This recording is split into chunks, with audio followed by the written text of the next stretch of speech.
সদ্য কলকাতার police commissioner হিসেবে দায়িত্ব নিয়েছেন মনোজ বর্মা এবং দায়িত্ব নিয়ে অ্যাকশনে তিনি কাশীপুর সিথি থানা ঘুরে টালা থানায় গিয়েছেন সিবি।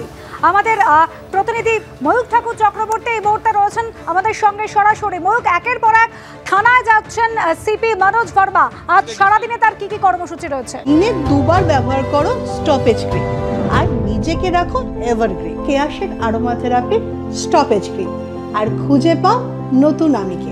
দেখো, এই মুহূর্তে আমরা টালা থানায় রয়েছি। মিনিট পাঁচেক আগে কলকাতার পুলিশ কমিশনার মনোজ বর্মা তিনি টালা থানাতে আসেন। প্রথমে তিনি সিথি থানাতে যান। সিথি থানায় গিয়ে তিনি পুলিশ আধিকারিকদের সঙ্গে কথা বলেন। সেখান থেকে টালা থানায় এসেছেন। এখানে নতুন ডিসি নর্থ দীপক সরকার, যিনি শিলিগুড়ি পুলিশ কমিশনারেটের ডিসি ইস্ট ছিলেন, গতকাল সন্ধ্যাবেলা তিনি ডিসি নর্থের চার্জ নিয়েছেন অভিষেক গুপ্তাকে সরানোর পর। এই ডিসি নর্থ কিন্তু এই মুহূর্তে সিথি থানায় রয়েছেন, টালা থানায় রয়েছেন এবং টালা থানার officer in charge, additional officer in charge, লালবাজারের ডিসি ট্রাফিক সহ সিনিয়র অফিসাররাও এই মুহূর্তে টালা থানাতে কলকাতার পুলিশ কমিশনারের সঙ্গে মিটিং করছেন। আমরা ছবিটা দেখাবো। মিনিট পাঁচেক আগে মনোজ বর্মা, কলকাতার নতুন পুলিশ কমিশনার, তিনি কিন্তু টালা থানায় এসেছেন। টালা থানা কিন্তু যথেষ্ট ইম্পর্টেন্ট এই সময়, কারণ দেখো আরজি করের ঘটনায় টালা থানার অফিসার ইনচার্জ অভিজিৎ মণ্ডল, তাকে গ্রেফতার করেছে সিবিআই। গতকাল যেটা সরকারি নিয়ম, 48 ঘন্টার বেশি যদি কোনো সরকারি আধিকারিক তিনি অ্যারেস্টেড থাকেন সেক্ষেত্রে ডিপার্টমেন্ট তাকে সাসপেন্ড করে। ঠিক সেই কারণেই টালা থানার অফিসার ইনচার্জ অভিজিৎ মণ্ডলকে কলকাতা পুলিশের তরফ থেকে সাসপেন্ড করা হচ্ছে। যদিও কলকাতা পুলিশের একটা সেকশন মনে করছে যে এই গোটা ঘটনায় অভিজিৎ মণ্ডলের কোনো ইনভলভমেন্ট ছিল না, তারা সেই দাবি করছিলেন। অ্যাডিশনাল সিপি 4 ভি সালমান নিশা কুমার অভিজিৎ মণ্ডলের বাড়ি গিয়েও একই দাবি করেছেন যে তার কোনো ইনভলভমেন্ট নেই। সেই জায়গায় এই মুহূর্তে অ্যাডিশনাল ওসি শ্যামপুকুর মলয় দত্ত তিনি টালা থানার অফিসার ইনচার্জের চার্জে রয়েছেন এবং এই সময়ে কলকাতার পুলিশ কমিশনার মনোজ বর্মার থানায় আসা, থানার আধিকারিকদের সঙ্গে কথা বলা, এই বিষয়টি কিন্তু যথেষ্ট গুরুত্বপূর্ণ, কারণ তাদের মনোবল বাড়ানো, এটাই মনে করছেন কলকাতা পুলিশের আধিকারিকরা। ঠিক সেই জায়গা থেকেই সিপি এই মুহূর্তে টালা থানায়, এখান থেকে আরজি কর মেডিকেল কলেজ হাসপাতালে তার যাওয়ার কথা রয়েছে। ধন্যবাদ ময়ূক। এদিকে আরজি কর কাণ্ডে তদন্তে সিবিআই এর নজরে বা সল্ট লেকের হোটেল 9 আগস্ট রাতে কে ছিল সেই হোটেলে, হোটেলের ভিজিটর্স বুক এবং নথি চেয়ে পাঠিয়েছে সিবিআই। নথি নিয়ে সিজিও কমপ্লেক্সে হোটেল কর্মী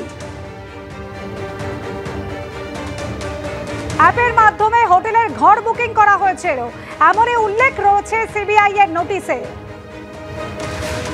প্রকাশ সিনহা আমাদের প্রতিনিধি রয়েছেন আমাদের সঙ্গে। প্রকাশ, এবার সিবিআই এর নজরে সল্ট লেকের হোটেল, কি কারণে সিবিআই এর নজরে এই হোটেল, কি কি জানা যাচ্ছে এখনো পর্যন্ত সিবিআই সূত্রে?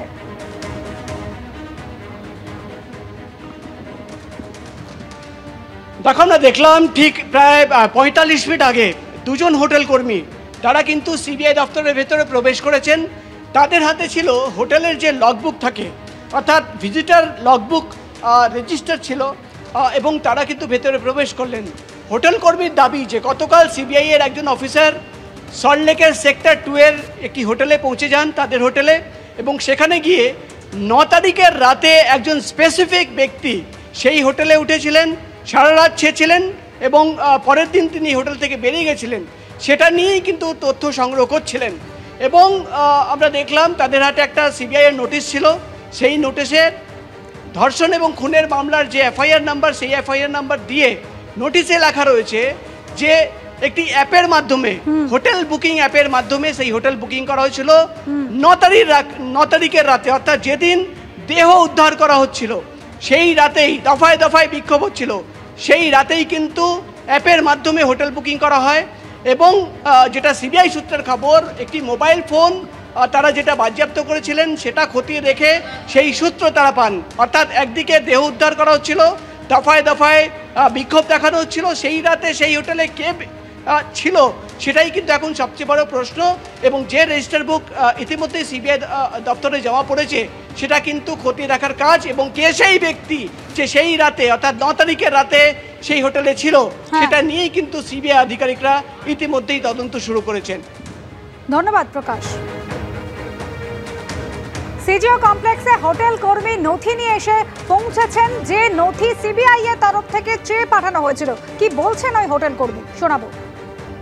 ওনার গেস্টের নাম আছে আশিস কুমার পান্ডে, ঠিক আছে? ওটা আছে 9-8-24। তারপরে আশিস কুমার পান্ডে। কতক্ষণ ছিল সেখানে? 9 তারিখ পুরো গোটা দিন ছিলেন? হ্যাঁ, একদিন ছিলেন, পরের দিন উনি চেক আউট করেছেন। এবার ওনার সেই কারণে বলুন। আপনাকে ডাকা হলো, তাই তো? ঠিক হ্যাঁ, আছে। বলুন।